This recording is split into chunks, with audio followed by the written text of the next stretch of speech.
فيديو اليوم رح نلخص الموسم الثاني من مسلسل خواتم القوة.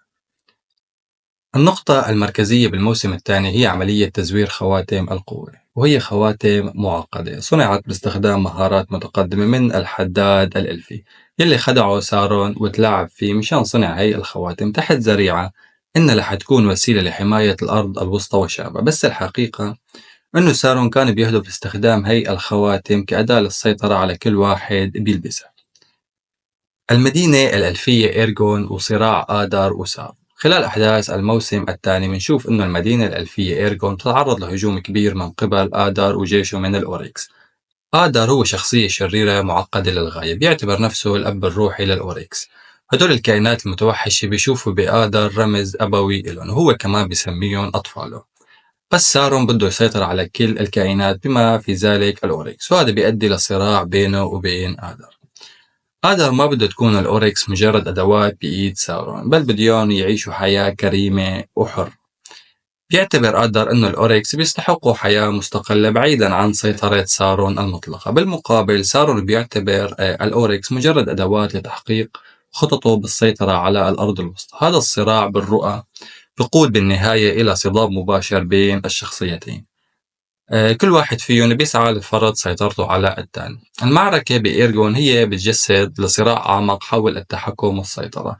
سارون بيمثل الهيمنة الشاملة، وآدر بيبحث عن نوع من الاستقلالية لأتباعه.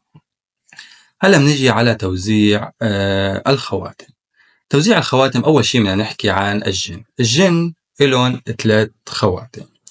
هي الخواتم يلي صنعت خصيصا للجن بتعتبر نقطة محورية بالسلسلة. رغم أنه الجن بيعتبروا من أكثر المخلوقات حكمة وقوة بالأرض الوسطى، إلا أنه هاي الخواتم تحمل خطر كبير. تكمن قدرتها بالتأثير عليهم. الجن بيمتلكوا قوة ذهنية وروحية كبيرة بتجعلهم أقل عرضة للفساد المباشر مقارنة بالبشر أو الأقزام، يعني ما محصنين بشكل كامل. شو تأثير الخواتم على الجن؟ أول شيء إطالة الحياة والتحكم بالطبيعة. واحد من الأغراض الرئيسية لهي الخواتم هو إطالة حياة الجن وزيادة قدرتهم على التحكم بعناصر الطبيعة، مثل حماية أراضيهم من الزوال أو التدهور. الخواتم بتمكن الجن من الحفاظ على جمال وقوة ممالكهم لفترة أطول. على الرغم من أنه هاي الخواتم ما صنعت تحت سيطرة سارون المباشرة، إلا أنه سارون كان له تأثير غير مباشر عليها من خلال الخاتم الواحد يلي صنعه لاحقا. هذا الخاتم بيربط جميع الخواتم الثانية ببعضها البعض، وبالتالي بيمكنه أنه يسيطر على كل من يرتديها إذا لم يكن الجن على حذر.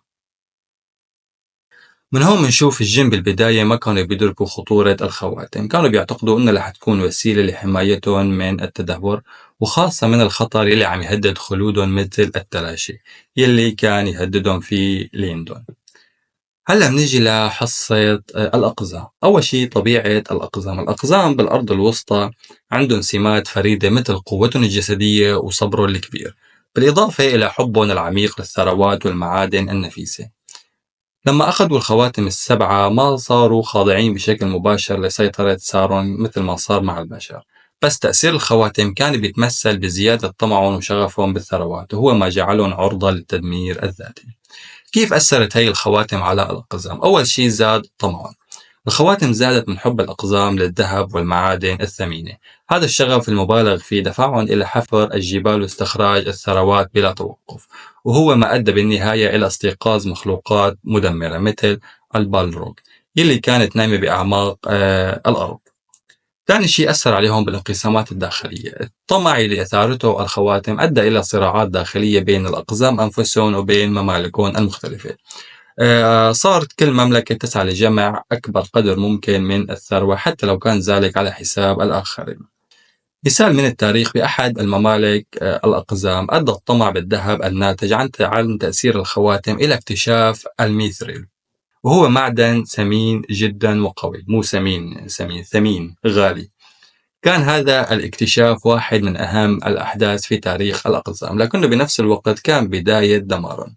شلون دمرهم؟ الحفر العميق بالجبل أدى إلى إطلاق سراح البالروك اللي دمر مملكة الأقزام بنهاية المطاف. هلا بنجي لحصة البشر من الخواتم. الضعف البشري هو أحد المحاور الرئيسية بقصة الخواتم التسعة. البشر بالأرض الوسطى على عكس الجن والأقزام هم أكثر عرضة للفساد بسبب طبيعتهم الفانية والطمع بالقوة والسيطرة. كيف أثرت هاي الخواتم على البشر؟ أول شيء البشر بالأرض الوسطى بيختلفوا عن الجن بأنهم مخلوقات فانية، يعني حياتهم محدودة بالزمن. الخواتم التسعة اللي أعطاها سارون إلون كانت تغريهم بوعود بالقوة والسلطة، وكمان بامتداد العمر. التحول إلى نازغول. تحت تأثير هاي الخواتم بلش البشر اللي بيلبسوها يفقدوا تدريجيا إنسانيتهم، أصبحت أرواحهم ضعيفة بشكل متزايد لحتى استسلموا تماما لسيطرة سارون، وبالنهاية تحولوا إلى نازغول أو خدام الخاتم يلي فقدوا شكلهم الجسدي وتحولوا إلى أشباح تخدم إرادة سارون دون تفكير. العلاقة المعقدة بين غالادرييل وهالبراند.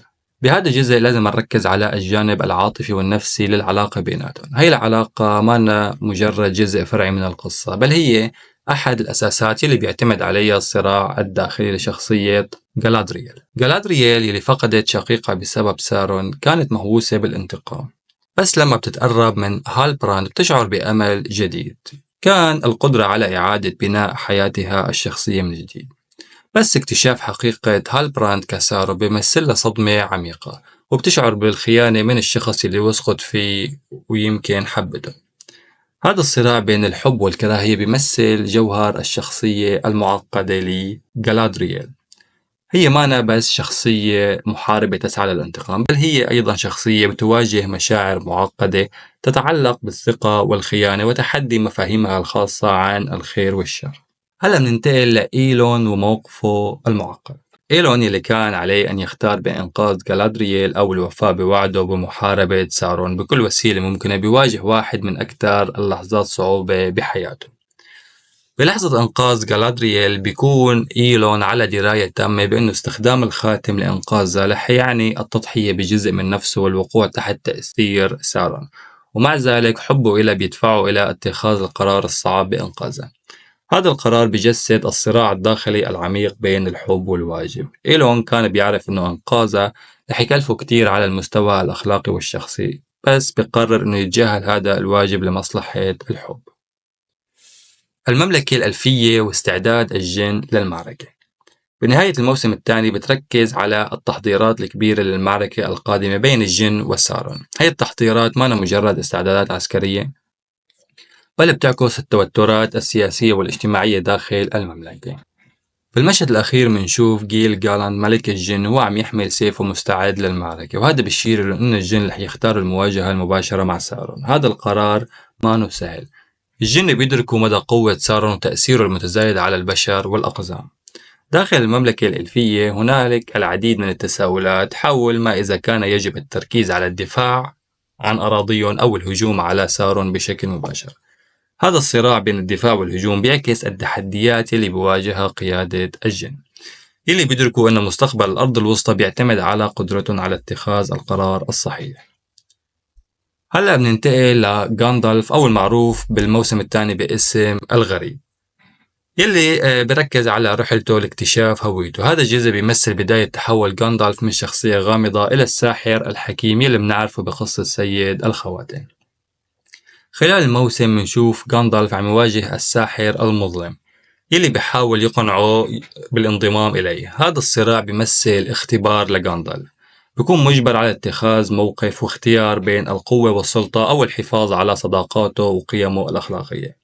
باللحظة اللي بيرفض فيها غاندالف الانضمام للساحر بيكون هذا بمثابة لحظة محورية برحلته. هذا ما أنه مجرد ساحر عم يبحث عن قوة، بل هو شخصية تدرك أن القوة الحقيقية تكمن في الصداقة والنزاهة. هلا في عنا أسئلة مفتوحة للموسم الثالث. أول سؤال، شو هو مصير آدر؟ هل رح يعود آدر للصراع مع سارون أم أنه سيبقى ميتا بعد خيانته من الأوريكس؟ ثاني شيء، كيف رح يأثر سارون على البشر؟ هل رح يتمكن من تحويلهم بالكامل إلى خدام النازكول أم رح يكون مقاوم من بعض الشخصيات؟ ثالث شيء، ما هو دور غاندالف بالموسم الثالث؟ هل رح يواجه الساحر المظلم مرة ثانية؟